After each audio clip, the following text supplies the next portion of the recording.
Feast TV is brought to you with support from Missouri Wines, Whole Foods Market, L'Ecole Culinaire, and the Raphael Hotel. You wouldn't know it by looking at my surroundings, but this episode is all about craft beer. I'm Cat Neville, and this is Feast TV.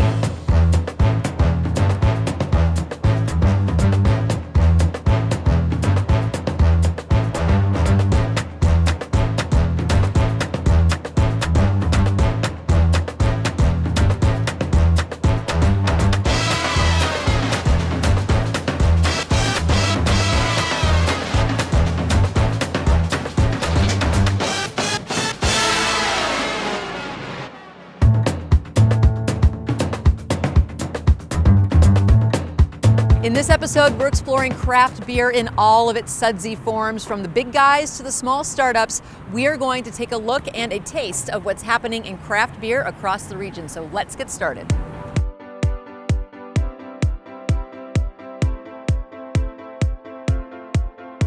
The first stop on our beer crawl is here in St. Louis in the Grove neighborhood at Urban Chestnut. How many years ago, David, did you guys launch? It's almost been 5.5 years now since Urban Chestnut's been around. And then we opened this location in the Grove in March of 2014. When we sat down, we said, really, what's our point of difference? But we kind of wrapped that in a term that we call beer divergency, which is the idea of new world and old world beer. You're delivering more than just beer to your consumers. And this building in particular was built with LEED certification. And why was that important to you guys? And that's quite a process. I mean, it's all about everything that you're doing on a sustainable front, whether it's, low flow on the water in here, but it's a lot of things like we do with the windows, allowing natural light to flow in here from all the electricity we use and whatnot. Solar panels, again, on the roof here. And you have another project in the works, which is right across the street. Yes. And what's the name of it again? That's called the Urban Research Brewery, or what we call the URB for short. What we want to do with the URB, instead of brewing like 60 barrel batches of beer here or 20 barrels like we do in Midtown, so we said we want to brew really small batches that will allow us to experiment, allow us to throw something out if we don't like it, and then take those batches and then invite the customer in and actually be able to, in a very accessible way, they just go in and enter in their feedback on their smart device, and then we have that collective feedback, and we can use that in helping us develop the beers. So at the new URB, which is right across the street, that sounds like it's going to be a playground for you. I mean, it sounds like it's going to be a lot of fun. Having a much smaller system, a 2-barrel system, is going to really help with that. And I think the brewers also will enjoy that, just to be able to play a little bit more and probably do 3 or 4 brews a week and try really a lot of different things. So with the Reverence and the Revolution series, the Reverence is very classic German approaches to beer. So is that kind of like where your heart is, or do you really enjoy more kind of the funkier stuff that you're doing? I don't know. I mean, I think it's fun to recreate something very classic German, English, Irish, whatever. But it's also fun to come up with something new. So from a daily drinking experience, it's probably more the classic German beers that I have after work, but I do enjoy our IPAs and have those fairly frequently as well. So it's a little bit of both, I guess. So which beer was the first one, like when you were starting to develop beers for Urban Chestnut, what was the first one that you said, yes, I know I want to serve that? I think we'd have Zwickau on the list as the first one. Wingnut was 1 or 2 with that, but I think those 2 probably. And the design of this space, the beer hall, is very typically German. Was that the intention for you to kind of bring some of your own personal history with beer to this place? The idea behind this, to create this space, was to create something more industrial, but with those European influences. Definitely the beer hall with the wooden tables. What has it been like for you to see this brand grow? It's sometimes a little surreal. Been so busy that honestly we haven't had a whole lot of time to reflect on a lot of the stuff that's happened, but it's definitely it's been a lot of fun.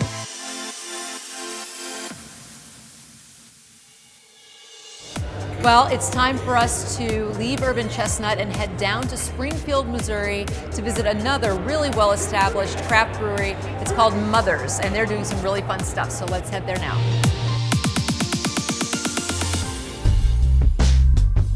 And now we are in Springfield at Mother's Brewing. I'm actually with the founder of the company, Jeff. You are about to celebrate your 5th anniversary, is that right? Isn't that something? It really Yeah, is yeah, something. coming up in May. Who'd have thunk it? So the name, Mother's Brewing, where did it come from? It stands for love. We thought, what says love better than mother? We love the notion of this brewery, we love craft beer, we love having a good time, and so mother stands for love. So why did you get into beer? I had one more business in me and did a bunch of soul searching, and I've always loved the notion of crafting something. I've also always loved the notion of manufacturing alcohol, and craft beer is what fits for me. So Brian, how did you and Jeff kind of collaborate on what this beer would be? Yeah, we talked a lot, we drank a lot, research. You mean research? Research, yeah. You know, we looked at other breweries that we liked, breweries that he liked, breweries that I liked. It was a bit overwhelming at first. I think I went away for a Christmas break back to New York and came back and Jeff had bought 2 different buildings. And it was like, wow. Surprise. Yeah, and then he sold one and then we had this one, so. That's great. Yeah. Do you ever walk through here and just kind of stand in amazement at what you've built?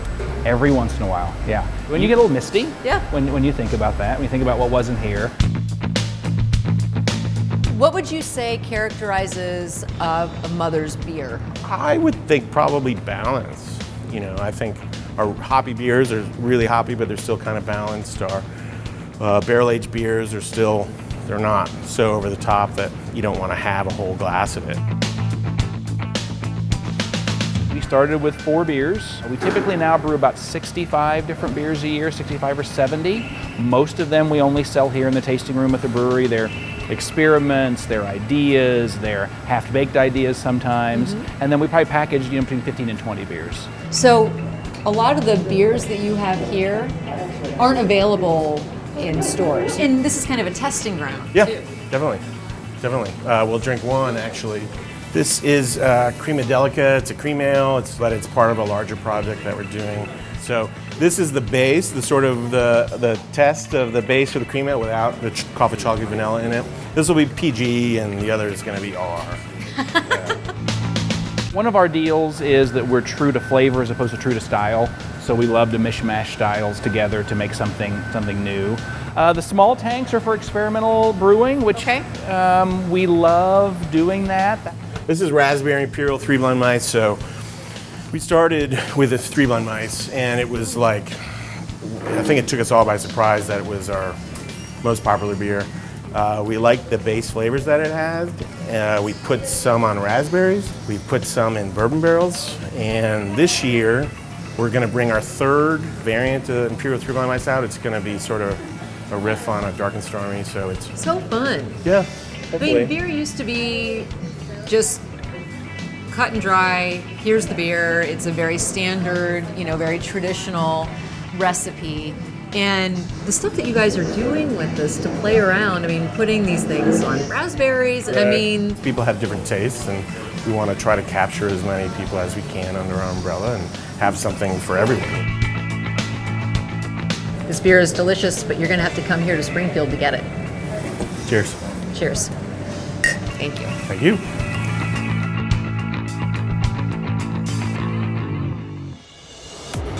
So from big to small, we are now heading over to Kansas City to meet the folks behind Crane Brewing. This is a brand new brewery. It's only been open for a few months, and they are specializing in wild yeast and sour styles. I'm here in Raytown, Missouri at Crane Brewing, and I'm about to have a chance to talk with Steve the brewer. Let's go.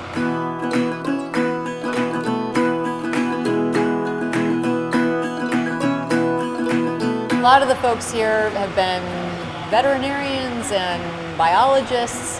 So what kind of brought all these folks together? I would say it's just sort of coincidence. It just happened that I was looking for a job. Chris was starting a brewery. Michael was done with his old career, and Randy, I think, was sort of in the same position as me, finishing up a brewing program so that he could brew. The beers here at Crane are really interesting beer. You're focusing on sours you're focusing on saisons. Kind of explain to me, first off, what exactly is a saison? Saison is sort of the most rustic style of Belgian beers. All of them tend to be spicy or fruity and maybe not necessarily hoppy, but this beer has got a little bit more of an edge to it. It's very crisp, it's very dry. It's definitely a refreshing beer as opposed to a dessert beer. Which is similar to a lot of these other sour beers, which are really growing in popularity, you know. So what do you think is so appealing about a sour beer specifically? I think it just gives you another flavor to blend the flavors that you were already using, like whether it's hops or spices or another interesting yeast. And now comes my favorite part of the program, which is tasting beer. And I'm sitting here with Michael Crane, who is the founder of Crane Brewing. And I'm particularly excited to try your beers because these styles of beer really are the kinds of beer that I always reach for. It's a style of beer that I was really passionate about brewing as a home brewer. I was never really concerned with duplicating a style or doing anything exactly like I did previously. I never brewed or tried to brew exactly the same beer twice. And that really lends itself to saisons and sour beers. Sour beers can go either way. They can go really funky and horrible, or they can be funky and delicious. They can be tart and delicious. They can be any number of directions. So it's sort of the thing that has drawn me to that style. So that's the Grapefruit Goza. That's actually on tap at Kauffman Stadium. And they're making margaritas with it, I understand. Ooh, fun. That's great. Yeah. That's good. This beer has a really bright and very acidic flavor profile, but it still is clean, floral, and it's clean. It's tasty. This is good. It's quite a drinkable beer. And you guys that are watching this on TV, you'll just have to go into a store and buy it, I guess. You can't taste it through the television yet. No, you're absolutely right. We're trying to get across how lovely it is. Now, the Farmhouse IPA, compared to that grapefruit, is almost like light. Right. In reality, anymore, an IPA can be any beer where hops play an important part of the flavor profile. Oh, okay. It seems like everything that I did as a home brewer, having a professional team. Aaron is a chemical engineer. Chris has a degree in biology. Randy went to the Siebel Institute. Steve went to the American Brewers Guild. Everything that I did as a home brewer, this team has taken it up a notch. You really have assembled a great team. Oh, it is amazing. It's like a dream team. That's fantastic. What's not to love about that? And our next stop is another small brewery, Earthbound Brewing in St. Louis, but they're not going to stay small for long. They're in the middle of a massive expansion.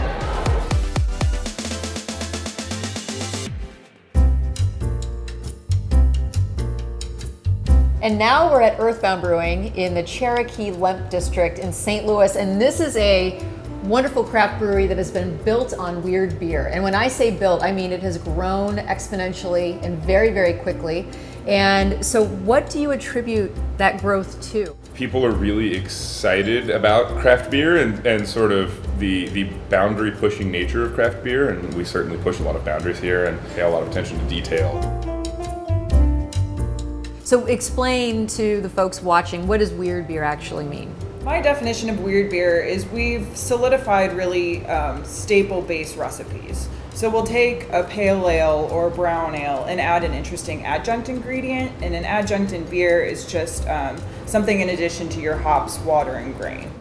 There's sort of an ingredient aspect to it where you take a basic beer that's really well made and you add something to it to change it. But there's also this historical or technical aspect to it.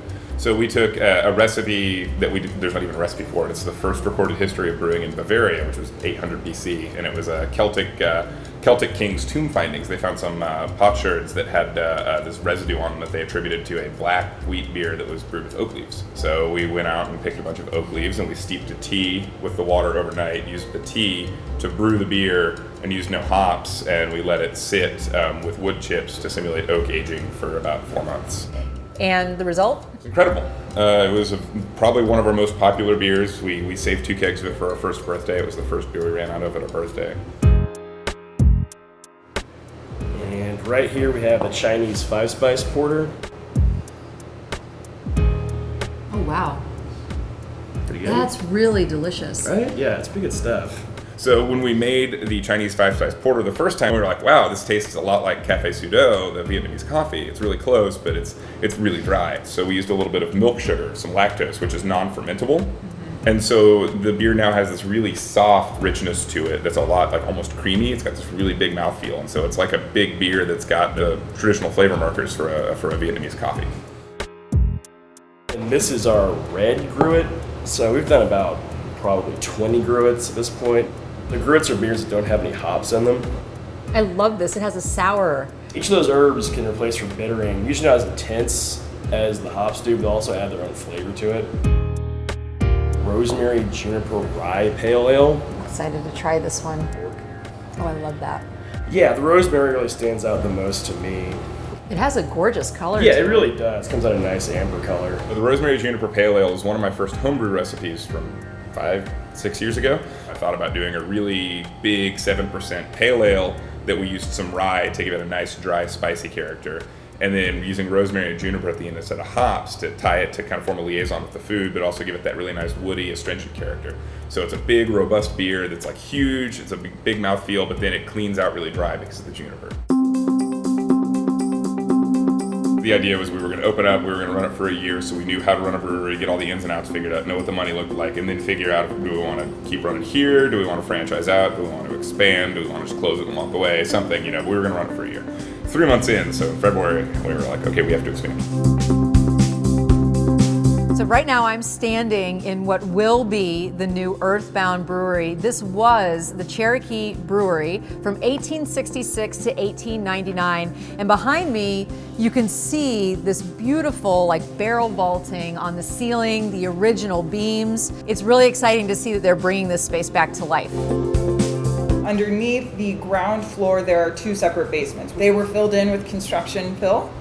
So we've had a team down there moving literal tons of fill so we can get that cleared out. And that's where we will do our, put our fermenters and do all of our cellar work as well. So the idea that we're taking over this old space and turning it back into a brewery and a really big tap room and beer garden is exciting because the breweries were always communal meeting spaces. They were sort of, public houses. They were meeting spots for people in the neighborhood. And so we're really hoping that we can bring that back a little bit with a little more space. This is why everybody loves your beer. We have the best jobs in the world. Yes, definitely.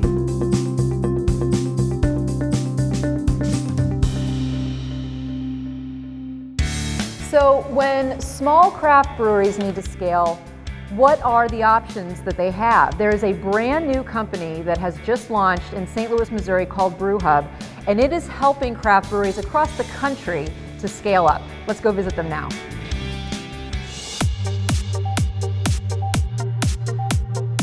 Brew Hub is where craft brewers go to grow. And remember, there's 4,000 craft brewers spread across this country.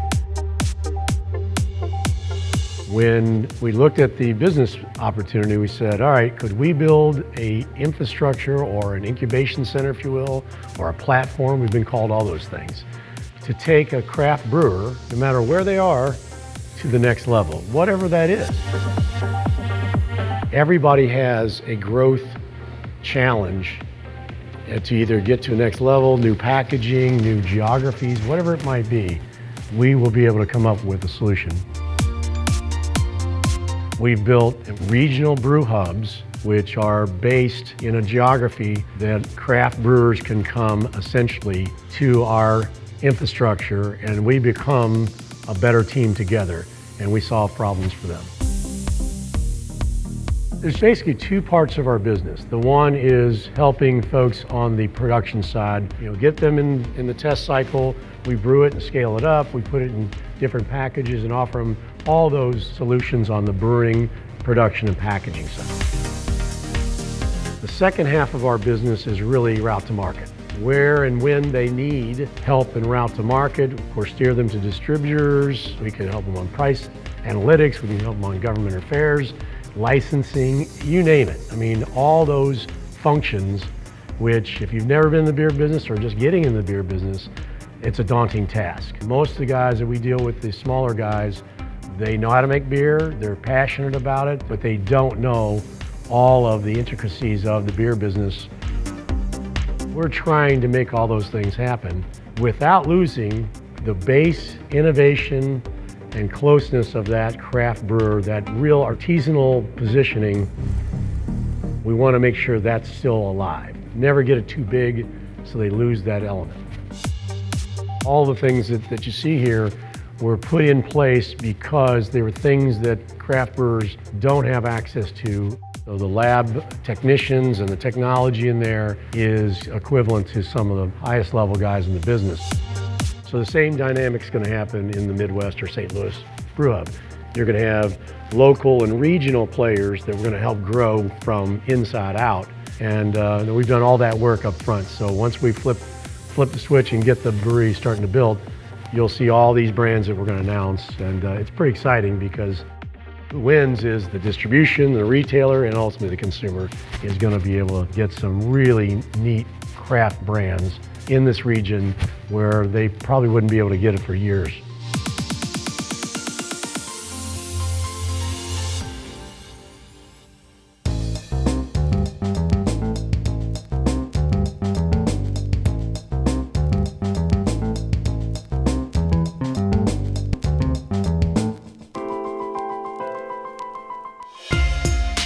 Drinking beer, of course, is fantastic, but cooking with beer also is a wonderful way to enjoy the fruits of the craft beer industry, because beer adds a really delicious nuance to a number of different dishes. And today I am going to be making a Portuguese style steamed mussels dish with local beer. A cream ale from Public House Brewing, which is near St. James, Missouri. Onto the mussels. The very first thing that you need to do is clean them. So I've rinsed these little guys off. Now mussels, as you buy them live, sometimes they do die, unfortunately, before you get them home to cook with them. And so the way to find out if they're alive is essentially to tap on their exteriors. And if they don't close, they're probably dead. So you can go ahead and discard those before you get cooking. And what you want to do is take a look and find some of them with beards. This is what's called the beard. It is part of what helps it to connect as they are growing. And what you want to do is just pull it down toward the hinge and remove it. And it's very easy to do. So I have this on medium, and I'm going to go ahead and add in a really good dose of olive oil. And I'm also gonna just dice up one yellow onion. So I just wanna sweat the onions a little bit, and then I'm going to add in a few cloves of garlic, because you have to have garlic in a dish like this. We're gonna end up with just this really rich and flavorful broth that is going to enhance that beautiful briny sweetness of the mussels. It's really, really good and quick. Now I'm going to be pairing my mussels with beer and chorizo with a Noble Ice Vignole. And Vignole is fruity. It's going to have almost acidic quality to it, really nicely balanced, and it's going to be the perfect pair with slightly bitter and hoppy broth that has the spiciness of the chorizo and then that sweet, mild mussel. It's going to be really, really good. That looks great. And so here I have just a couple of chorizo links. And so right now all I'm doing is splitting open the casing so that I can remove it and put the entire sausage in there. So what I'm gonna do now is break this up with my spoon and then add in some crushed tomatoes. And it's not a can of crushed tomatoes, it's canned whole tomatoes. So I'm gonna crush it with my own hands. And the reason why I'm gonna do that is it's going to allow the tomatoes to have a really kind of ragged texture, something that's not too even, and it'll be much more interesting in the final dish. It's been 5-6 minutes, something like that. What I want to do with this is just meld the flavors and kind of give the tomato a chance to not have that raw tomato taste, that I want it to gain that sweetness that it has when it cooks. So I think we're just about there. It is time for me to go ahead and add the beer.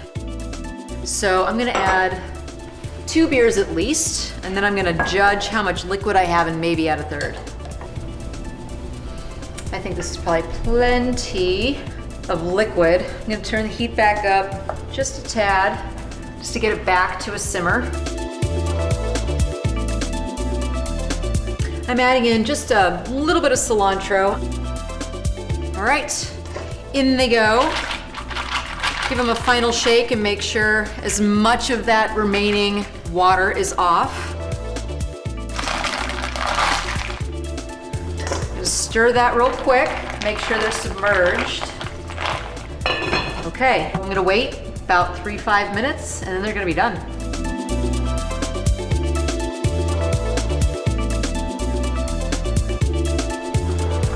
Oh, look at all that gorgeous steam.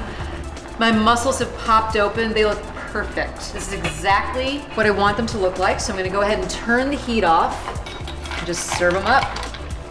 Now the wonderful thing about mussels is that as they cook and they open, all of that wonderful juice that is inside of the mussel itself escapes into the broth, and you can tell that the broth's consistency is much more briny than it was previously. Beautiful, beautiful, beautiful. So I'm just gonna put this here with our beautiful bread.